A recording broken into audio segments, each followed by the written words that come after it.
So hello everyone, আমি শ্রুতি চলে এসেছি আমার বার্থডের ভ্লগ নিয়ে। মানে বার্থডেতে আমি সকাল থেকে দুপুর অবধি বিকাল অবধি কি কি করেছি। তো আমি বার্থডেতে আমার এবছর তেমন কিছু প্ল্যানিং ছিল না, আমি গেছিলাম বারবিকিউ নেশনে খাওয়া দাওয়া করতে। তো যারা যারা দুর্গাপুরে থাকো তারা তো বারবিকিউ নেশনের ব্যাপারে জানোই। আর যারা যারা যাওনি এখনো তারা কিন্তু অবশ্যই একবার ঘুরে আসতে পারো, ভীষণ ভালো খাবার দাবার, ভীষণ টেস্টফুল।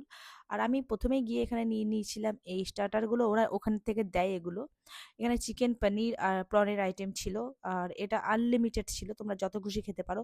আর আমার একটা খুব খারাপ স্বভাব আছে, কি বলতো, মানে কোথাও গিয়ে যদি দেখি কেক হচ্ছে বা কেক দিচ্ছে, আমি আগে টেস্ট করে দেখি কার কেকটা ভালো, আমার কেক ভালো না মানে যেখানে দিচ্ছে কেকটা সেই কেকটা ভালো। কিন্তু আমি কেক খাই না। তারপর আমি খেয়েছিলাম চাউমিনটা আমার বেশ ভালো লেগেছে। তারপরে চলে গেছিলাম মেন কোর্সে। আমি আসলে স্টার্টার এতটা বেশি পরিমাণে খেয়ে নিয়েছিলাম, মেন কোর্সের খাবার গিয়ে আমি আর খেতে পারছিলাম না।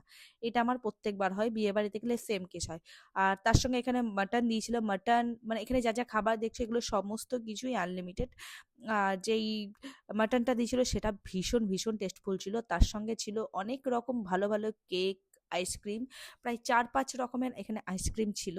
তো তোমরা যদি আইসক্রিম নিতে চাও সেই আইসক্রিমটাও কিন্তু আনলিমিটেড। আর গুটু সেখানে শুধু পোলাও খেয়েছে আর আইসক্রিম খেয়েছে। আর এখানে লাস্টের দিকে আমি এতগুলো কেক নিয়েছি, কেক নিয়ে শুধু খেয়ে টেস্ট করতে দেখেছি কার কেক ভালো, আমার কেক ভালো না এই কেকটা ভালো।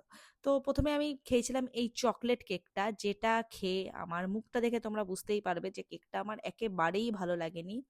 কিন্তু লাস্টে সেকেন্ড টাইম যে কেকটা খেলাম, মানে আমি ধারণা করতে পারিনি যে কেকটা এত বেশি ভালো হতে পারে। তো প্রথমে একটুখানি খেয়ে ভাবলাম না, বাজে, রেখে দিচ্ছিলাম, দিয়ে ভাবলাম না, টেস্টটা তো ভীষণ সুন্দর, চলো কেকটা খাওয়া যাক।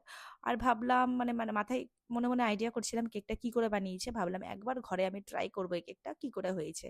তারপর আমি খেয়ে নিয়েছিলাম এখানে পান কুলপি, যেটা একদমই ইউনিক, আমি প্রথম ফার্স্ট টাইম এখানে খেলাম।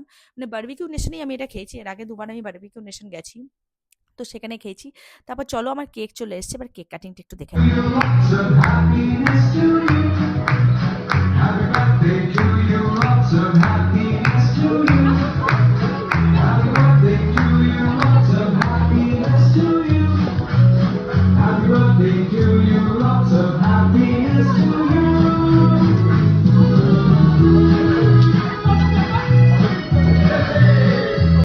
কুটুসের মামাম যেহেতু সবসময় কেক বানায়, মানে কুটুসের পাপা, কুটুসের মামাম সবসময় কেক দেখছে উঠতে বসতে, তাই জন্য আমরা কেউই কেক খেতে একেবারেই পছন্দ করি না। তো ওখান থেকে কেকটা দিয়ে দিয়েছিল, কুটুসের মুখটা থেকে বুঝতে পেরেছিল কেক খাচ্ছিল না, মুখে লাগাচ্ছিল। তারপর ওখান থেকে বেরিয়ে গেছিলাম, সৌরভের যেহেতু চশমা পরার পাওয়ার চশমা আছে, তো সেই চশমাগুলো নিতে পাশেই দত্ত অপটিক্স, ওখানেই গেছিলাম। আর ওখানে গিয়ে ওরা যখন জানলো কি আমার বার্থডে, ওখান থেকে ভীষণ সুন্দর একটা গিফট আমাকে দিয়েছে।